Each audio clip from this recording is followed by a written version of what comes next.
ಭುಕ್ತಿಪಥ ಮುಕ್ತಿಪಥ ಬೇರೆ ಬೇರೆಯವಲ್ಲ, ಯುಕ್ತದಿಂದೆರಡು ಮಂಚುಗಳೊಂದೇ ಪಥಕ್ಕೆ. ಸತ್ವಶೋಧನೆ ಲೋಕ ಸಂಸ್ಕಾರದಿಂ ನಿನಗೆ, ಶಕ್ತಿಯಧ್ಯಾತ್ಮಕದು ಮಂಕುತಿಮ್ಮ. ಇವತ್ತಿನ ಕಗ್ಗದಲ್ಲಿ ಅದೆಷ್ಟು ಚೆನ್ನಾಗಿ ಹೇಳ್ತೀಯಾರಂದರೆ, ನಮ್ಮ ಜೀವನದಲ್ಲಿ ಹೊಟ್ಟೆಪಾಡಿನ ದಾರಿ ಮತ್ತು ಒಂದು ಪಾರಮಾರ್ಥಿಕ ಅಥವಾ ಒಂದು ಆಧ್ಯಾತ್ಮದ ದಾರಿ ಎರಡು ಬೇರೆ ಬೇರೆ ಅಲ್ಲ ಅಂತ ಎಷ್ಟೋ ಸಲ ಅನಿಸುತ್ತೆ.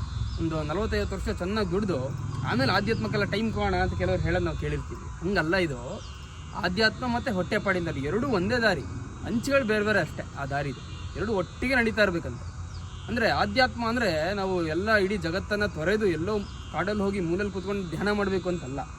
ಅಂದರೆ ಯಾವಾಗ ನಮ್ಮ ಬಗ್ಗೆ ಯೋಚನೆ ಮಾಡೋದು ಬಿಟ್ಟು ನಾವು ಪರರ ಬಗ್ಗೆ ಯೋಚನೆ ಮಾಡ್ತೀವಿ, ಅದೇ ಆಧ್ಯಾತ್ಮ ಅಂತ. ನಮ್ಮ ಬಗ್ಗೆ ಅಥವಾ ನಮ್ಮ ಮೆಟೀರಿಯಲಿಸ್ಟಿಕ್ ಲೈಫ್ ಬಗ್ಗೆ ನಮ್ಮ ಯೋಚನೆ ಅಥವಾ ನಮ್ಮ ಆಸೆಗಳನ್ನು ಬಿಡಬೇಕು. ಅದನ್ನು ಬಿಟ್ಟರೆ ಅದೇ ಆಧ್ಯಾತ್ಮ ಅಂತೇಳಿ ಹೇಳ್ತಾರೆ. ಅದರಿಂದ ಜಗತ್ತಿನ ಜೊತೆಗೆ ನಡಿಬೇಕಾದ್ರೇ ನಾವು ಆಧ್ಯಾತ್ಮದ ಶಕ್ತಿಯನ್ನು ಗಳಿಸಬೇಕು. ಎಲ್ಲವನ್ನು ತೊರೆದು ನಾವೆಲ್ಲ ಮಾಡ್ತೀವಿ, ಅದೆಲ್ಲ ಸುಳ್ಳು ಅಂತೇಳಿ ಹೇಳ್ತಾರೆ ಅಂತ ಅದ್ಭುತವಾದ ಸಂದೇಶ.